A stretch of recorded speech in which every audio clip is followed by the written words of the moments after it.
The sinking ground, subsidence, and the delta. To understand why parts of Tokyo sit below the tide, start with mud. Edo grew on a flat, wet plain where the Sumida slowed, dropped its silt, and fanned into creeks and marsh. Shoguns cut canals through soft alluvium and stacked neighborhoods on layers of fill. The ground wasn't bedrock. It was a sponge, fine clays and peats that compress when you load them and collapse when you drain their water. By the late 19th century, industry wanted that water. Breweries, dye works, shipyards, and power plants drilled wells into deep aquifers. Pumps ran, groundwater fell, and the sponge shrank. In the eastern wards, Koto, Edogawa, parts of Sumida, the drop wasn't folklore. It was measured in meters. Floors tilted, bridges bent toward canals, and high tide crept closer to front doors. After the war, the boom pressed harder. More factories, more wells, and under the bay, natural gas extraction pulling on the same system. Gauges near the docks logged subsidence over the 20th century on a scale you feel in your knees. Coastal engineers later put a hard number to the maximum drop, as much as 4.4 meters across parts of Tokyo. Once clays rearrange, they don't spring back. That elevation is gone. The city fought back. In the 196s and 197s, regulations throttled groundwater pumping. New supplies came from upstream reservoirs and rivers. The sinking slowed. But go stand in a 0-meter block and check the storm drain grate. You'll find it below the canal's high water line.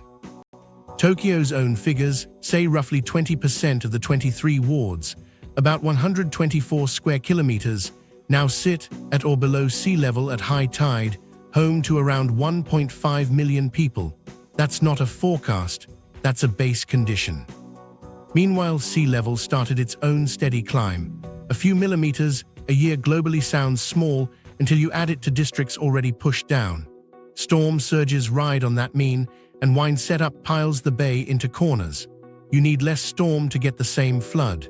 Physics stacks risk on people who already live low. Make it human. In Edogawa, a grandfather noticed tea pooling toward the street. He kept a marble on the tatami to check the tilt. Over years, the marble rolled faster. Cracks by the jenkin got patched twice. On a king tide after a typhoon brushed the bay, a daughter marked the high line on the kitchen doorframe. It reached her shoulder. She started checking tide tables the way other kids checked movie times.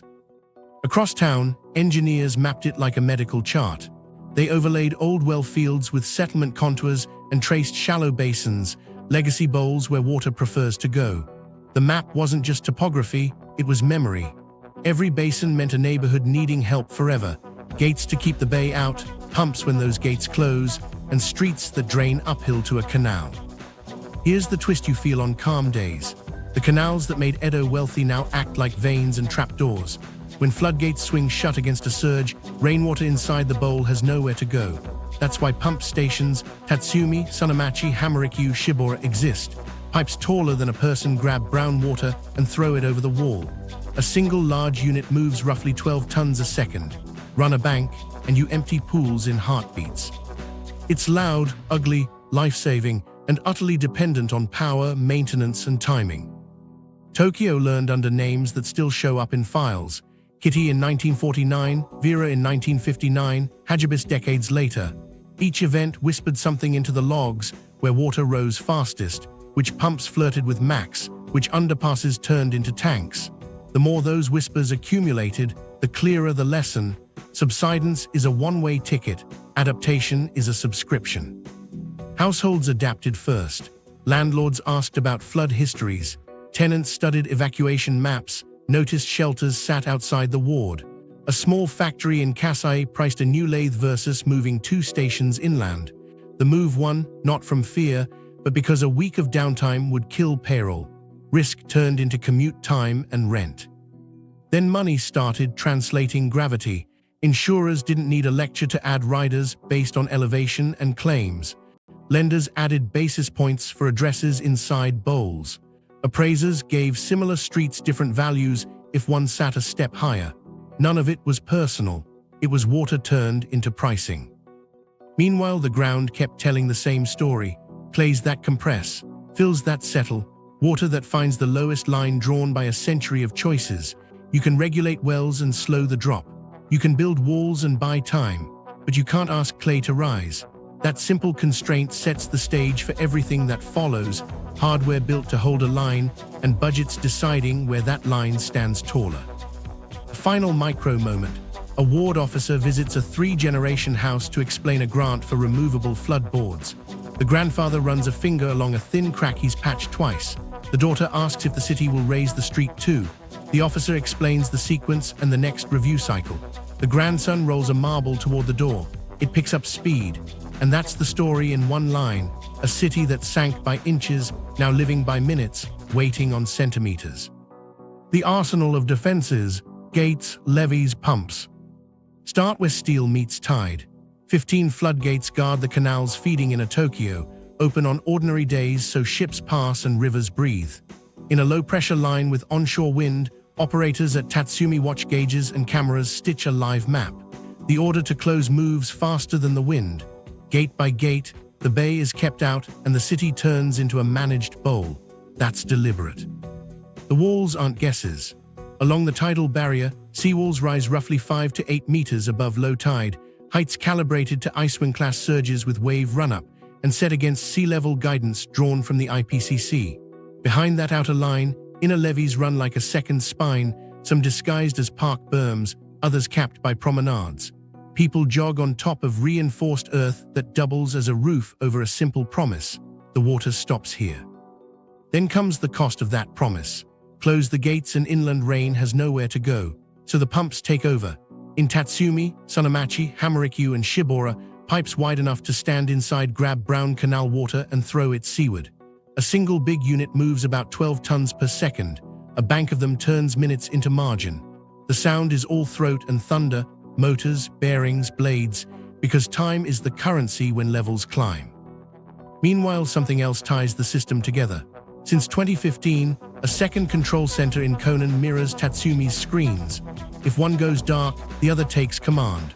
Operators drill failures, remote closes that don't take, manual cranks in cold rain, relay swaps when alarms blink hot. Redundancy isn't rhetoric. It's staff who know how long it takes to cross a catwalk in sideways wind. Maintenance lives where salt works slowly. Gates sit in brine, hinges pit, seals dry, crews grease, cycle, and replace on 5- and 10-year clocks, because missing a bearing today becomes a surge day headline later. Concrete spalls, crowns need centimeters added as sea level projections ratchet. You don't raise kilometers at once, you buy meters, literally, in budget lines that compete with clinics and schools. Walk Harumi on a calm afternoon, and you'll see how the city sells this. A levee wears a park skin. Steps shape a waterfront view that's also armor, with a crest disguised as a terrace edge. It's urban renaissance in the brochure, it's revetment and freeboard in the drawings. The waterfront invites strollers to forget what the steel beneath must remember. Now test days. A typhoon skims the bay, pressure drops, wind stacks water against the barrier. Center screens show a tide line creeping toward design bands. Gates shut. Pumps spool in sequence, not all at once, to avoid sloshback that would crest a low key. An operator keeps one basin just under a known troublesome crown while bleeding another faster because a hospital's switchgear sits a block back. These choices are 30-second ethics. Which staircase stays dry, which loading dock floods and reopens by Tuesday. Upstream, straightened rivers shoulder their role.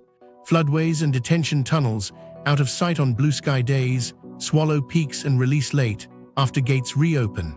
Under a manhole in a quiet street, a volume big enough to park planes fills, buys an hour, then exhales into a canal once the sea stops pushing. The system's success breeds its own fragility. Dry floors dull urgency. Each storm that ends in boredom makes it harder to argue for the next overhaul kit kept on a shelf, the next generator load test, the next crown raise measured in unglamorous centimeters. Yet the maintenance ledger doesn't care about sentiment. Bearings still need dates. Seals still crack. Steel still rusts to a schedule. Power is the other hinge. Pumps are just promises without electricity. Substations serving them sit higher than they once did. Feeds are looped so a single failure doesn't cascade. Generators stand ready, fueled and tested, because an earthquake could ask the same system to perform when the grid itself is breathless. Operators rehearse the awful. hand closing a gate when the screen goes black and the wind lifts tools off a deck. Here's the catch that defines the decade.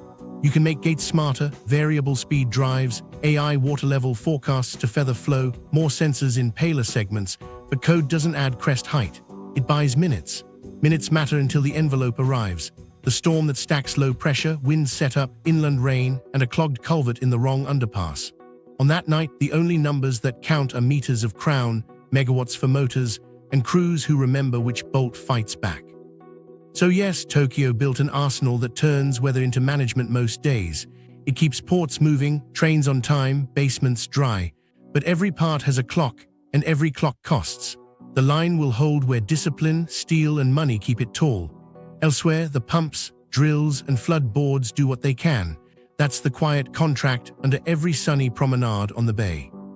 The budget squeeze, demographics, and debt. While Gates faced wind and tide, another current built in spreadsheets. Japan was aging into a math problem. Pensions, medical care, and long-term care kept climbing every year, taking a bigger share of public spending. Debt sat high by global standards, and even with low rates, servicing it crowded rooms where big public works once breathed. Flood defense didn't vanish. It started competing with hips, hearts, and home nurses. Stakes first. If the budget bends away from concrete, what gets risked isn't just a skyline. It's the dialysis clinic near a canal that needs reliable power. It's a logistics hub where a day offline empties grocery shelves. It's families whose premiums creep because a levy crown moves 2 fiscal years to the right. The question turns brutal. Where do yen buy the most stability per person, per hour, per meter? Action started with a tone shift in meeting notes. Expansion became replacement. The verbs changed. Maintain, extend, prioritize. Engineers brought lists. Bearings due in 5, seals in 10, crown raises required to keep up with IPCC-linked sea level increments. Finance brought charts that never blinked, aging curves, social security outlays, and a line showing household savings trending down toward negative in the early 203s. Borrowing stayed cheap, but warnings grew louder. When domestic savings thin, the cost of long bonds can move. Inside the Tokyo metropolitan government, a practical doctrine took shape. Protect the dense belts first, the CBD, the bayfront logistics spine, major transit interchanges, because their failure cascades. The rest gets assurance of functionality, inspections, drills, mobile pumps, and targeted patching. It wasn't cruelty. It was arithmetic under constraint. Yet arithmetic creates borders. On one side, meters of new crown. On the other, minutes of margin. Meanwhile, supplementary budgets, the old relief valve, were told to stay shut unless disaster struck. That left capital plans to move in long, locked trains. Bonds were issued with schedules engraved into future calendars, pump overhauls in year 3, crest lifts in year 5, redundancy kits procured now and warehoused. If your street sat 2 stations east of a dark-shaded corridor, the schedule felt like fate. Here's where numbers met neighborhoods. A deputy director stepped out of a pension briefing, projected medical spending up 60+% by 204, and into a flood session where a single pump kit cost a headline figure in millions. His pen hovered over a line that said, "Extend interval by 12 months." He knew bearings fail in storms, not on spreadsheets. He also knew clinics count votes. He signed the extension and promised sensors instead. Data is cheaper than steel, up front. Insurers were listening too. Public commitments to specific segments, funded crown raises, redundant power became signals. Premiums held in those belts. In assurance zones, deductibles grew teeth. Mortgage desks mirrored the move, adding quiet basis points to pale bands on internal maps. Appraisals learned a new line, distance to upgraded barrier. The budget's triage rippled into monthly payments. Impact rolled back to the tax base. Where premiums rose and loans tightened, small businesses took second locations uphill, then shifted payrolls there. Ground floors switched to storage. Residential listings pushed top-floor units. Ward revenues flattened exactly where maintenance costs ran high. Finance asked for value retention metrics before moving a segment from assurance to reinforcement, but value retention sagged because reinforcement waited. The loop was tidy and cruel. A micro-scene makes it plain. In Minami-Sunamachi, a hardware shop owner reads a letter about a subsidy for flood boards. He asks the ward when the levy crown 2 blocks over will be raised. The answer is a date tied to a 10-year review, not this cycle. He buys the boards and calls a broker about a small space near a Tier 1 corridor. His son starts stocking that store on weekends. Back in committee, engineers argued for discipline you can't photograph, overhaul kits on shelves, generator load tests, manual drill cycles in rain. Finance nodded and asked for cost-effectiveness proofs. Yenper avoided systemic loss. The phrase hardened into policy: protect where failure breaks networks, manage where failure inconveniences and recovers. Every budget season reinforced the line. National headwinds kept blowing. Analyses warned the household savings rate could turn negative by around 203, pushing the state toward more external funding and higher borrowing costs. That didn't close floodgates, it narrowed aisles. Seawall crowns still rose along priority runs, pump kits still arrived for high-load stations, and sensors flowered in deferred zones. But the system's shape, tall belts, careful margins, set like concrete. Here's the hinge: calm seasons reward caution. Dry floors validate deferrals. Each quiet autumn makes it easier to stretch intervals, to praise smart monitoring, to accept assurance as enough. Then a compound storm arrives and bills come due at once: repairs, generator upgrades, an accelerated crown. Money appears because crisis writes headlines. It arrives late because bonds take time. Demographics don't wait. Steel doesn't either. The squeeze isn't a villain. It's a ledger deciding geography. And once ledgers learn a map, markets memorize it.